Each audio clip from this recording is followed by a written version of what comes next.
Hello everyone, welcome to paramedical Vigyan. Students, आज हम समझेंगे स्वेलिंग इन लेग्स, यानी कि जो पैरों में सूजन हो जाती है। इस तरीके से आप देख सकते हैं, जैसे नॉर्मल पैर है, दूसरा वाला जब आप देखेंगे पैर, इस पैर में सूजन आ रखी है। तो जो सूजन आ रखी है किस कारण से होती है, कितने टाइप की आपकी सूजन हो सकती है ना, वो सब चीज़ें देखेंगे। इसके सिम्टम्स देखेंगे क्या होता है, और आपका इन दी एंड में आपको ट्रीटमेंट बताऊंगा, और आपको उसमें कुछ दवाइयाँ बताऊंगा और कुछ होम केयर रेमेडीज भी बताऊंगा, जो कि हम करते हैं जब भी किसी पेशेंट को सूजन होती है। तो वीडियो को लाइक कर देना, चैनल पे पहली बार तो चैनल को सब्सक्राइब कर लेना। स्टार्ट करते हैं हम स्वेलिंग इन लेग्स। देखो क्या होता है, जो स्वेलिंग इन लेग्स होता है ना, उसको हम क्या बोलते हैं, उसको हम लेग एडिमा के नाम से जानते हैं। क्या बोलते हैं? लेग एडिमा या फिर पेडल एडिमा। ठीक, pedal edema. abnormal accumulation of fluid in tissues of legs causing swelling is called leg edema। तो आपका जो पैर हैं, जो पैर होते हैं, उनके जो टिश्यूज हैं, उनमें क्या होता है, फ्लूइड खट्टा हो जाता है। ठीक है, क्या होता है आपका, फ्लूइड जो होता है वो खट्टा हो जाता है हमारे पैर के टिश्यूज में, जिसकी वजह से क्या हो जाता है, सूजन हो जाती है। सूजन हो जाती है, और वो सूजन जो होती है वो आपकी क्या कहलाती है, एक तरीके की एडिमा कहलाती है। इसको हम एडिमा बोलते हैं। तो it is commonly affect feet, ankles and lower legs. तो ये जो मेनली आपको किसको अफेक्ट करता है, आपके पैरों को, पैरों के जो टखने होते हैं उनको, और पैर के जो निचले वाला हिस्सा होता है उसको, ये लोअर लेग्स को ये अफेक्ट करता है। मेजरली इन जगह पे ज़्यादातर सूजन देखी जाती है। लेग स्वेलिंग में भी यूनिलेटरल और बाइलेटरल। जो पैरों में सूजन है वो यूनिलेटरल भी हो सकती है, यूनि मतलब सिंगल, यानी कि एक पैर में भी हो सकती है, और बाइलेटरल, बाइलेटरल मतलब कि दोनों पैर में हो सकती है। तो जैसे मर्जी हो सकती है, सिंगल पैर में भी हो सकती है, डबल पैर, दोनों पैर में भी हो सकती है। तो ये जो स्वेलिंग हो रही है, एडिमा हो रहा है, पैरों में सूजन आ रही है, किस वजह से आ रही है, इसका कारण जान लेते हैं, किस तरीके से आपका ये रोग हो रहा है। तो fluid leak from blood vessel and accumulate in the interstitial tissue. हमारा जो ब्लड वेसल्स होती हैं, रक्त वाहिका होती हैं, उधर से क्या होता है, आपका फ्लूइड बहने लग जाता है, फ्लूइड आपका लीक होने लग जाता है। ब्लड वेसल से निकल के जो फ्लूइड है वो कहाँ पे आने लग जाएगा, जो फ्लूइड है वो आपके इंटरस्टिशियल टिश्यूज में। इंटरस्टिशियल टिश्यू यानी कि आपके जो सेल्स हैं, इनके आसपास के एरिया में आपका फ्लूइड जो होता है वो खट्टा होने लग जाता है। Reduced Venus return and lymphatic drainage increase oedema. इससे क्या होगा, जो आपका ब्लड जा रहा था ब्लड वेसल से वो आपका कम जाएगा। तो वेनस रिटर्न जो हो जाएगा वो कम हो जाएगा। वेनस रिटर्न मतलब आपका जो डीऑक्सीनेटेड ब्लड जो आती है, वेन जो ब्लड लेके आती हैं, वो आपका कम ब्लड लेके आएंगे, क्योंकि ब्लड जो है वो लीक होके आसपास के टिश्यूज में खट्टा हो गया है। और लिम्फेटिक ड्रेनेज हो जाएगा। ठीक है, यानी कि जो लिम्फ है वो बहुत ज़्यादा आपका खट्टा होने लग जाएगा। लिम्फ भी आपका एक फ्लूइड होता है, अभी हम आगे देखेंगे, तो वो सब भी खट्टा होने लग जाता है, जिसकी वजह से क्या होगा, सूजन आ जाती है। सूजन में बेसिकली क्या है, फिर आपका फ्लूइड भर गया है उसमें। ठीक है, सूजन जो हुई है उसमें क्या भर गया, बेसिकली कुछ फ्लूइड भर गया है। अब इससे क्या होगा, sodium and water retention worsen swelling. इससे क्या होगा, आपके जो सोडियम है और जो पोटेशियम है, सोडियम, आपका सोडियम हो गया, वाटर हो गया, ये उस जगह पे आपका खट्टा होने लग जाएगा। ठीक है, सोडियम और वाटर उस जगह पे खट्टा होने लग जाएगा, और आपकी सूजन जो होगी उसको और भी ज़्यादा घातक बनाएगा। ठीक, पानी भरने लग जाएगा बेसिकली उस जगह पे। तो इस तरीके से रोग होता है। अब टाइप्स कितने होते हैं आपके लेग स्वेलिंग के, पैरों में सूजन, उसके कितने टाइप होते हैं, मेजरली देखो 4 टाइप होते हैं। एक होता है पिटिंग एडिमा, एक होता है non pitting oedema. Pitting oedema मतलब कि जब आप उसको दबाओगे तो एक तरीके का गड्ढा या फिर डिप्रेशन आपको देखने को मिलता है। जैसे आप ये देखोगे सूजन हो रखी है, ठीक, अब इसको हमने इस तरीके से दबाया, उंगली से दबा के देख रहे हैं। अब दबा के आप देखेंगे, अगर इसमें उंगली हटाएंगे तो अगर इसमें गड्ढा पड़ गया, ठीक, पिट बन गई। पिट मतलब क्या होता है, गड्ढा। गड्ढा अगर बन जाता है तो उसको हम क्या बोलते हैं, पिटिंग एडिमा बोलते हैं। वो गड्ढा आपका थोड़ी देर बाद ऑटोमेटिकली दोबारा वैसे ही हो जाएगा जैसे पहले सूजन थी, लेकिन गड्ढा अगर बन गया दबाने से तो पिटिंग एडिमा। और अगर गड्ढा नहीं बना, नो पिट इज फॉर्म्ड, दबाने पर गड्ढा नहीं बनता, तो उसको क्या बोलते हैं हम, नॉन पिटिंग एडिमा कहते हैं। तीसरा अपना टाइप आता है यूनिलेटरल स्वेलिंग। यूनिलेटरल मैंने आपको बताया, अगर सिर्फ और सिर्फ एक पैर में सूजन होगी, और बाइलेटरल मतलब दोनों पैर में सूजन होगी। ओके, तो ये आपको समझ में आ गया, पिटिंग नॉन पिटिंग। अब इसका कारण देखो, आपकी जो सूजन हो रही है वो किस कारण से हो रही है। तो आपको 6 मेन कारण बताया था मैं। पहला कारण क्या है, कंजेस्टिव हार्ट फेलियर। अगर हार्ट जो होगा वो वीक होगा तो उसकी वजह से क्या होगा, हार्ट की पंपिंग ढंग से नहीं हो पाएगी। पंपिंग ढंग से नहीं होगी तो आपको जो फ्लूइड है वो लेग्स में खट्टा होने लग जाता है। ओके, एकत्रित होने लग जाता है पैर के अंदर फ्लूइड आपका। दूसरा है कारण आपका किडनी डिसीज। अगर कोई किडनी डिस्फंक्शन हो रखा है, किडनी खराब है पेशेंट की, तो उससे क्या होगा, सोडियम और पानी ये आपका जमा होने लग जाएगा पैरों में। Deep vein thrombosis, deep vein thrombosis इसमें क्या होता है, ब्लड के जो थक्के होते हैं, ब्लड क्लॉट होते हैं, वो आपके जमने लग जाती हैं ब्लड वेसल के अंदर, जिससे क्या होगा, वेनस ब्लड फ्लो जो होगा, यानी कि जो वेन है जो ब्लड लेके आ रही है वो उसको ब्लॉक हो जाएंगे उस थक्के की वजह से। जैसे आप ये देखो इधर, जैसे ये पैर हैं किसी पेशेंट के, इसकी ये ब्लड वेसल है, ये नॉर्मल फ्लो है, नॉर्मल आपका ब्लड इस तरीके से वापसी ऊपर आ रहा है, हर तक वापसी जा रहा है, पैरों से ऊपर की तरफ वापसी आ रहा है। अब डीप वेन थ्रोम्बोसिस में क्या होगा, डीवीटी के केस में क्या होगा कि आपका जो ब्लड है वो इधर थक्का जमने लग गया है, जो आपकी जो वेन्स हैं इसके अंदर क्या है, इस तरीके से खून जमने लग गया है, और इन दी एंड आपका एम्बोलस वगैरह बन जाता है, जिसकी वजह से ब्लड फ्लो बिल्कुल रुक जाता है, तो उसको हम बोलते हैं डीप वेन थ्रोम्बोसिस। इसकी वजह से क्या होगा, आपकी सूजन आने लग जाती है। ठीक, तो वेन थ्रोम्बोसिस मतलब कि थ्रोम्बोसिस, थ्रोम्बोसिस से मतलब समझो आप थ्रोम्बस, थ्रोम्बस मतलब क्लॉट, ओके, यानी कि क्लॉटिंग हो गई है ब्लड वेसल के अंदर, उसकी वजह से हो रहा है। नेक्स्ट अपना कारण है वेरिकोज वेन। वारिकोज वेन यानी कि weak vein cause pooling of blood in legs.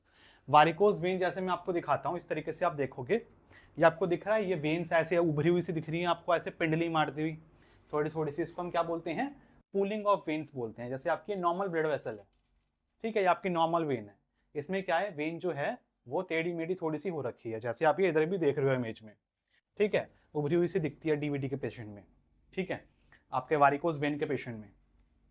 तो इस तरीके से इसको हम क्या बोलते हैं, आपका वारिकोज वेन बोलते हैं। तो वारिकोज वेन के केस में आपका ये इस तरीके से हो जाता है, और आपका जो वेन वीक होगी तो आपका जो ब्लड है वो पैरों के अंदर जमा होने लग जाएगा, ठीक है, उसके टिश्यूज में जमा होने लग जाएगा। नेक्स्ट इसके बाद है lymph oedema. Lymph oedema, blocked lymphatic drainage cause swelling. Lymphatic drainage यानी कि, लिम्फेटिक ड्रेनेज यानी कि जो आपका लिम्फ है वो भी आपका किसी वेसल से आता है वापसी, तो वो आपका जो है वो वापसी नहीं जा पा रहा, वो आपका उधर इकट्ठा हो रहा है। तो आप ये देखोगे पेशेंट का नॉर्मल पैर है और ये सूजा हुआ पैर है, तो इसमें आपका क्या है, लिम्फ जो है वो खट्टा हो गया इंटरस्टिशियल टिश्यूज में, ठीक है। जो लिम्फ है वो आपका, इसके, ये लिम्फ है, ये लिम्फ, ये आपका टिश सेल्स के बीच में ना ऑरेंज कलर से आपको ये दिख रहा है, ये सारा क्या है आपका, ये लिम्फ है, ठीक है, ये सारा लिम्फ है। अब ये जो लिम्फ है ना, ये आपका निकल नहीं पा रहा है, इधर कहीं ना कहीं डिस्ट्रप्शन आ रही है, फ्लो डिस्टर्ब हो रहा है, वापसी नहीं जा पा रहा है, ठीक, वापसी नहीं जा पाएगा तो इधर आपका फ्लूइड खट्टा होते रहेगा, इसी को हम क्या बोलते हैं, लिम्फेटिक वेसल्स में आपका क्या हो गया है, फ्लूइड खट्टा होने लग गया है, ठीक है, तो इसको हम क्या बोलते हैं, लिम्फ एडिमा बोलते हैं, लिम्फ की वजह से हुआ है ये, लिम्फ खट्टा होने की वजह से हुआ है। और इसके बाद है हमारा प्रेगनेंसी। प्रेगनेंसी के टाइम पे देखो कॉमन है कि आपके पैरों में सूजन आ जाती है। Increase pressure on pelvic veins, इसमें क्या होता है, जो पेल्विक वेन्स होती हैं उन पे प्रेशर पड़ता है प्रेगनेंसी में, जब बच्चा कैरी होता है तो पेल्विक वेन पे प्रेशर पड़ता है, जिसकी वजह से जो पैरों की वेसल्स हैं, वेन्स हैं, उनमें आपका बेसिकली फ्लूइड खट्टा होने लग जाएगा और पेशेंट को स्वेलिंग देखने को मिलती है, आपका नॉर्मल होता है। तो ये अपने मेन कारण है 6, ओके। अब आप देखो इसके बाद सिम्टम्स, सिम्टम्स पेशेंट को क्या क्या शो होंगे, तो swelling of legs and feet, जो पैर हैं, टांगे हैं, उनमें क्या होगा, पेशेंट को सूजन दिखाई देगी हमको। टाइट और शाइनी स्किन, जो त्वचा होगी वो टाइट हो जाएगी, थोड़ी सी तनी हुई हो जाएगी। इन्फ्लामेशन, सूजन के कारण आपका क्या होगा, स्किन जो है वो थोड़ी सी शाइन करेगी, ठीक है, थोड़ी सी चमकदार आपको देखने को मिलेगी। पेन और हैवीनेस इन लेग्स, जो पैर हैं उसमें दर्द होगा या फिर भारीपन सा लग सकता है, चलने में दिक्कत आएगी, और जो जगह है वो कैसी हो जाएगी, लाल हो जाएगी, और थोड़ी सी हीट फील होगा, उसमें थोड़ा गर्म फील होगा, थोड़ी गर्माहट महसूस होगी। तो ये सारे इसके सिम्टम्स हैं। अब आते हैं इसके ट्रीटमेंट पे। ट्रीटमेंट में आने से पहले समझा दूं, मैं जो भी आपको मैं ड्रग्स बताऊंगा वो सारी ड्रग्स मेडिकल स्टूडेंट्स के लिए हैं, उनकी नॉलेज के लिए हैं। अपने आप से कभी भी कोई भी मेडिसिन नहीं लेनी है, ये सारी मेडिसिन जो हैं वो प्रिस्क्रिप्शन बेस्ड मेडिसिन होती हैं, अपने आप से कभी नहीं लेनी होती, हमेशा डॉक्टर की सलाह से ही लेनी होती है। सबसे पहले इसमें आप देखो डायूरेटिक, क्योंकि आपको जो फ्लूइड है वो खट्टा हो गया है, एडिमा में क्या है, फ्लूइड खट्टा हो गया, अभी अब तक हमने यही समझा। तो फ्लूइड खट्टा हो गया तो हम क्या देंगे, फ्लूइड रिमूविंग ड्रग्स देंगे, ऐसी दवाइयाँ देंगे जिससे फ्लूइड जो है वो बाहर निकले। तो ड्रग्स इसमें कौन सी बता रहा हूँ मैं, सबसे पहले आप देखो फ्यूरोसामाइड। फ्लूइड रिमूव डायूरेटिक में क्या बता रहा हूँ आपको मैं, फ्यूरोसामाइड बताऊंगा और टॉर्सामाइड बताऊंगा, ठीक है, फ्यूरोसामाइड और टॉर्सामाइड। तो फ्यूरोसामाइड में आप देखो, दोनों में से कोई भी दे सकते हैं पेशेंट को। तो फ्यूरोसामाइड आपके 20 से 40 mg की मेडिसिन होती है, दिन में 1 बार या 2 बार प्रिस्क्राइब करी जाती है पेशेंट को अकॉर्डिंग टू पेशेंट कंडीशन। ठीक, ड्रग क्लास क्या है? लूप डायूरेटिक होता है ये। लूप डायूरेटिक मतलब कि यूरिन के थ्रू ज़्यादा से ज़्यादा आपका फ्लूइड बाहर निकालेगा ये। Remove access sodium and water through urine, urine के थ्रू ज़्यादा से ज़्यादा सोडियम और पानी को बाहर निकालता है। इसमें मेडिसिन आपको बता रहा हूँ मैं, सबसे बढ़िया लैसिक्स।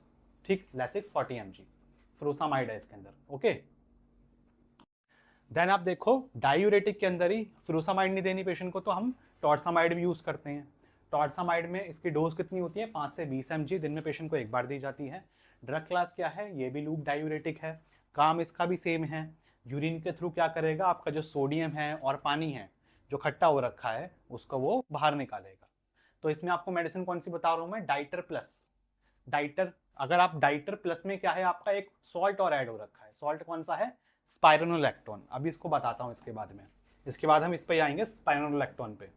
तो टॉर्सामाइड, टॉर्सामाइड अगर डाइटर आप नॉर्मल देखोगे तो उसमें सिर्फ टॉर्सामाइड होगा, ये कॉम्बिनेशन है, इसमें स्पाइरोनोलैक्टोन साथ में है तभी इसका प्लस है ये। ठीक, इसके अलावा ये चलती है ज़्यादातर, और आपकी टाइड प्लस के नाम से भी आती है। ठीक है, टाइड प्लस में अब प्लस वाली जो है यानी कि इसमें एक एक्स्ट्रा सॉल्ट है। सॉल्ट दूसरा कौन सा है? स्पाइरोनोलैक्टोन है। तो इसके बारे में समझते हैं हम। ठीक, तो स्पाइरोनोलैक्टोन क्या है? स्पाइरोनोलैक्टोन हमारी एक और ड्रग है जो कि इसके साथ में चलाई जाती है। वो दोनों में से कोई एक, फ्यूरोसामाइड या टॉर्सामाइड में से कोई एक, साथ में हम क्या देते हैं? स्पाइरोनोलैक्टोन देते हैं। स्पाइरोनोलैक्टोन की डोज कितनी होती है? 25 से 100 mg, पेशेंट को दिन में 1 बार दी जाती है। ड्रग क्लास क्या है? पोटेशियम स्पेयरिंग डायूरेटिक, पोटेशियम को संरक्षित करता है ऐसा डायूरेटिक होता है ये। ठीक, इस क्लास की मेडिसिन होती है आपकी ये। मैकेनिज्म क्या है इसका? Block aldosterone and reduce fluid retention. Aldosterone को ब्लॉक करेगा और जो फ्लूइड खट्टा हो रहा है उसको वो कम करेगा। ठीक है, फ्लूइड खट्टा होने को कम करवाएगा, उसको कम करवाएगा। ठीक, स्पाइरोनोलैक्टोन में आपकी मेडिसिन आती है कौन सी चलती है? एल्डेक्टोन। ठीक, एल्डेक्टोन के नाम से आती है, ये चलती है। वैसे तो अगर आप ये देते हैं हम तो इसमें आपका दोनों चीज़ें कवर हो जाती हैं। ठीक, इसमें भी आपकी दोनों चीज़ें कवर हो जाती हैं, तो डॉक्टर आपकी ज़्यादातर ये चलाते हैं। देन आप देखो इसके बाद डीप वेन थ्रोम्बोसिस अगर पेशेंट को हो रखा है, डीप वेन थ्रोम्बोसिस यानी कि थ्रोम्बोसिस यानी कि क्लॉट जमा हुआ है वेन के अंदर, तो अगर क्लॉट जमा होगा तो उसके लिए हम क्या करेंगे? पेशेंट को हेपेरिन देते हैं। हेपेरिन आइदर हम वेन में देंगे या फिर स्किन में देंगे, जो ऐसा भी डॉक्टर प्रिस्क्राइब करेंगे। हेपेरिन देते हैं सिर्फ डीवीटी के केस में, अगर थक्का जमा होगा तो, उसकी वजह से सूजन हो रही है तो। ये क्या है? एंटीकोगुलेंट होता है हेपेरिन। ये क्या करेगा? ब्लड क्लॉटिंग जो हो रखी है उसको हटाएगा और फर्दर क्लॉट फॉर्मेशन, आगे और क्लॉट फॉर्मेशन नहीं होने देगा। तो हैप्लॉक के नाम से आपका आता है ये। ठीक, तो इस तरीके से एडिमा का ट्रीटमेंट करा जाता है। तो आपको कुछ मैं होम केयर बताता हूँ, घरेलू देखभाल की करने वाली चीज़ें बताता हूँ जो कि नॉर्मल पेशेंट कर सकते हैं जिनको भी दिक्कत होती है। तो क्या करना होता है? आपका जो लेग्स हैं, जो पैर हैं, उनको ऊपर की तरफ रखना होता है। ठीक है, जैसे आपके नॉर्मल इस तरीके से सीधे पैर हैं तो आप थोड़ा सा ऊपर करके रखिए, पैरों के नीचे 2-3 तकिए लगा के, ताकि आपका जो वेनस रिटर्न है वो वापसी हो। ठीक है, जो वेनस रिटर्न है वो अच्छा हो, इंप्रूव हो। ठीक है, ब्लड फ्लो अच्छा सा हो पाए।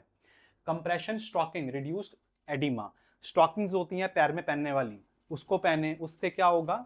एडिमा जो होगा वो कम होगा, सूजन कम होती है स्टॉकिंग पहनने से। ठीक, पैरों में पहनते हैं जो स्टॉकिंग। रिड्यूस सॉल्ट इनटेक, नमक जो होता है पेशेंट को कम खाने को बोला जाता है, कम से कम नमक खाएं।